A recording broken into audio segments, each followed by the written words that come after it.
ચાલો અત્યારે આપણે આવી ગયા છીએ ગોંડલની અંદર જે અમન ગ્રુપવાળા જે ગણપતિ દ્વારા જે આયોજન કરવામાં આવ્યું છે તે જોઈ શકો છો ગણપતિની એક વિશાળ મૂર્તિ રાખવામાં આવી છે જે અમર ગ્રુપ દ્વારા જે ગણેશ ઉત્સવનું આયોજન કરવામાં આવ્યું છે તો હાલ આપણે અમર ગ્રુપનાથી આયોજન છે તેની સાથે અમે છેલ્લા 5 વર્ષથી આ ગણેશ ઉત્સવનું આયોજન કરીએ છીએ, જેમાં અમે તથા અમારી આખી ટીમ બધાનો પૂરો સાથ સહકારના સહયોગથી અમે આ કરીએ છીએ. આ ખૂબ અમારી ટીમનો સાથ છે અમને.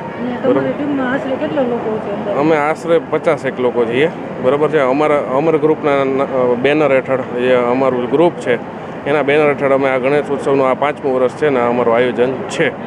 પ્રસાદીનું આયોજન કરવામાં આવે છે કે પછી લોકો? હાજી, રોજ અમે રોજ બંને ટાઈમ આરતી વખતે પ્રસાદીનું વિતરણ થાય છે. રોજ 60-70 કિલો પ્રસાદીનું વિતરણ થાય છે.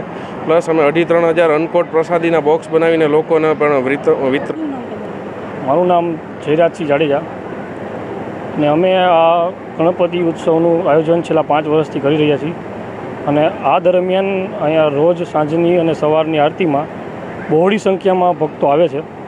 અને આખો જે અમે જે ડોમ જોઈ રહ્યા છો આખો ડોમ ભરચક ભરાઈ જાય છે, તથા એની બહાર પણ મુબલક પબ્લિકનું આગમન થતું હોય છે. અને રોજ આરતી પછી પ્રસાદ વિતરણ કરી છે અને બીજા ધાર્મિક કાર્યક્રમો પણ અમે આયોજન કરેલ છે જે રોજ રાત્રે થતા હોય છે. જેમાં માયાભાઈ આહિરનો કાર્યક્રમ છે નજીકના દિવસોમાં રવિવારે, પછી રાજભાઈ ગઢવી, મયુરભાઈ દવે, જયદેવભાઈ જેવા ગોસાઈ જેવા દિગ્ગજ કલાકારોનો ના કાર્યક્રમો અમે રાખેલ છે. પ્લસ બાળ વેશભૂષા આરતી સ્પર્ધાનો પણ આયોજન કરેલ છે. સાથે અમે 56 ભોગનો એક